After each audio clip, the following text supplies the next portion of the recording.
Hello, you super duper double delicious person, you. I'm loving how this week the videos are very practical. I'm giving you challenges or exercises that you can practice that are going to make you better if ever you find yourself in a reconciliation situation. Today, we're going to continue with that. In my book, The Path, I pointed out 4 sacred or essential traits, tools you need to do reconciliation work. And to be really nice to you, to remember them, you just got to think of the word path, because path is the acronym that'll tell you the 4 sacred tools. Patience. Be patient with the person you're working with. Be patient with yourself. It took us a while to get here. We're not going to solve this by Tuesday. Awareness. Be aware of what's going on for you emotionally. Are you being triggered? Don't take that out on anyone. And be aware of what's going on for the Indigenous peoples you're trying to work with. And if you're Indigenous, vice versa applies as well. Tenacity. Don't give up. And above all else, humility. Humility builds bridges. Judgment and ego burns them. So today I want to talk about humility because, as most of you would know, if you've been on my channel for any length of time, and if you're new here, welcome. Grab a seat, subscribe. You're going to get some good stuff here. But if you've been here for a while, you know I noticed the comments. I try to respond to the comments, but what I don't see very often, I used to. Maybe my viewership has changed. I don't see it anymore. I don't see humility in the comments. I see judgment. Those comments tend to be deleted and the user may be blocked pretty quickly. I see ego from people trying to teach, even though they're not Indigenous, even though this is not their channel, they're going to try. That's pure ego. I don't see humility. And since humility is such a sacred and essential tool, today I thought we'd talk about it. I'm going to teach you how to practice humility on an Indigenous-centered YouTube channel. Let's talk about it.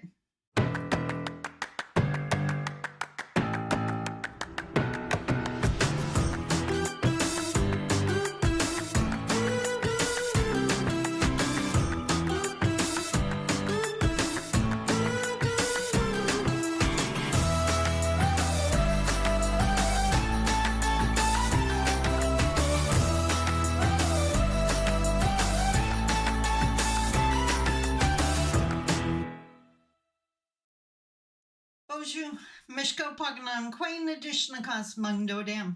Hi everybody, my name is Sandy Boucher. I'm Red Thunderbolt Woman of the Loon Clan, a proud member of Seine River First Nation in Treaty 3 territory in Northern Ontario.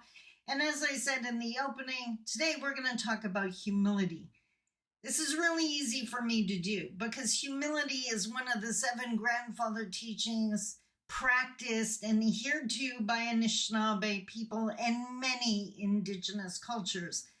I do understand that humility is not taught in mainstream, definitely not in corporate culture, business culture, government culture. Not sure, I don't remember seeing it in the education system. So I understand this may be new to a lot of you, which is why I'm giving you tips and tricks and clues. You don't need judgment either. Not any more than we do. I'm not here to judge you. Now, when you hear one of my videos, because remember this channel is Indigenous-centered space. If you don't know what that means, check it out. I did that video a couple days ago.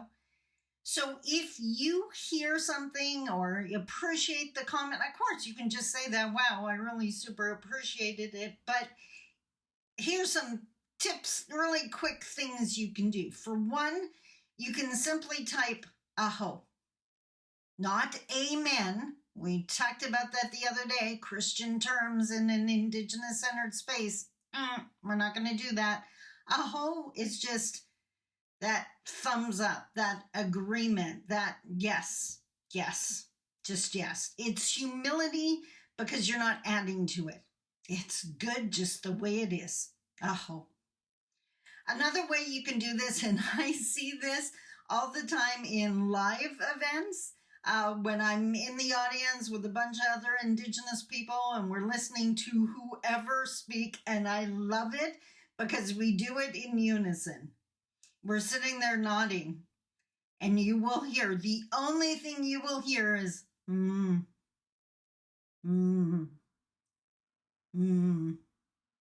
That's that affirming, yes, this is good medicine. This is good for my spirit to hear. That's a huge compliment. Humble. I'm not adding to it. I'm just, I'm acknowledging I hear you. And yes, miigwech, I heard that.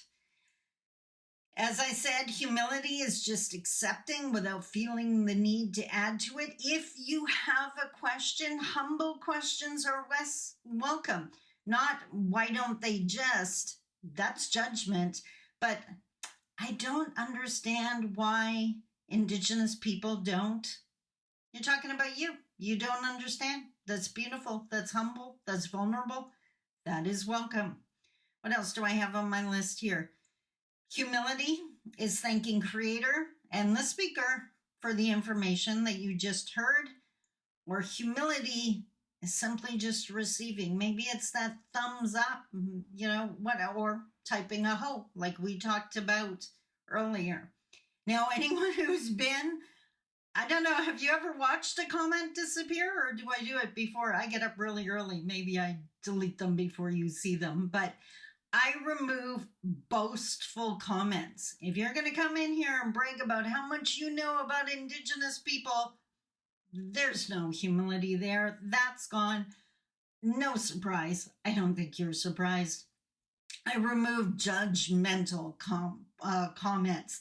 Why, like that whole trans pretendian comment? That even became a video, but it definitely got deleted.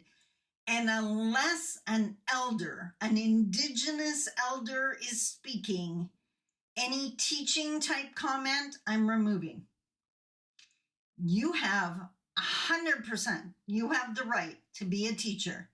Go create a YouTube channel or do it on your Facebook page, whatever. Unless you ask my permission to share your teachings on my channel, that is literally overstepping. That is you walking into someone else's home and deciding what's for dinner. Okay, so you just wouldn't do it. But unfortunately, privilege has trained a lot of people to assume that they just can. It's my right. I can do this anywhere. No, you wouldn't do it in someone else's home. Don't do it on someone else's YouTube channel. And the best part about this channel is here you get to practice. And I love that. So I want you to imagine when you're watching one of my videos, and I've definitely shared this before, you can imagine either we're sitting at a kitchen table, I mentioned that previously, but now I want you to imagine we're sitting in a sacred circle, a teaching circle, and an elder is speaking, not me, an elder is speaking, and you listen.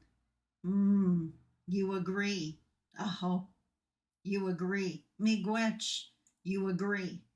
Or you just say nothing. That's humility.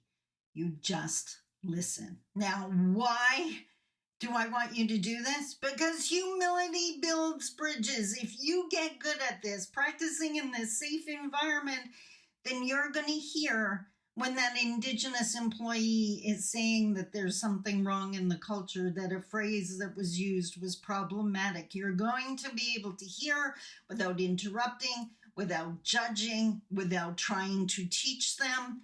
You're just going to be able to hear.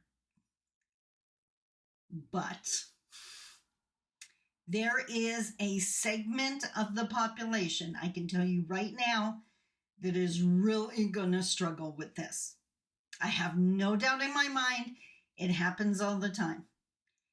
And the people that are going to struggle the most with practicing humility are white males, and especially older white males.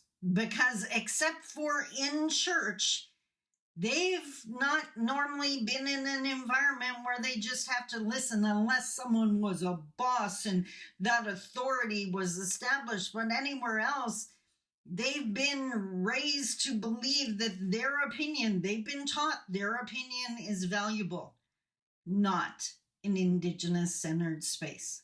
And those are the people, the same people, that run so many corporations who are now struggling with their Indigenous engagement and wondering why it's not working. It's because they're lacking humility. So, and they know how to do it. They behave that way in church. So maybe it would help to remember that for an Anishinaabe or many Indigenous cultures, this is all a church to us. We don't worship in a building. We worship anywhere on Mother Earth. We give thanks and gratitude, and you're sitting here with us. So here's your chance to practice humility. I hope that made sense. I hope you heard me. I'm looking forward to the ahos and the and the miigwitches. That would show me that you heard. Until tomorrow? Yes. No. Next week. I never know what day of the week it is. Next week. Until next week, I love you. Take care. Bye-bye.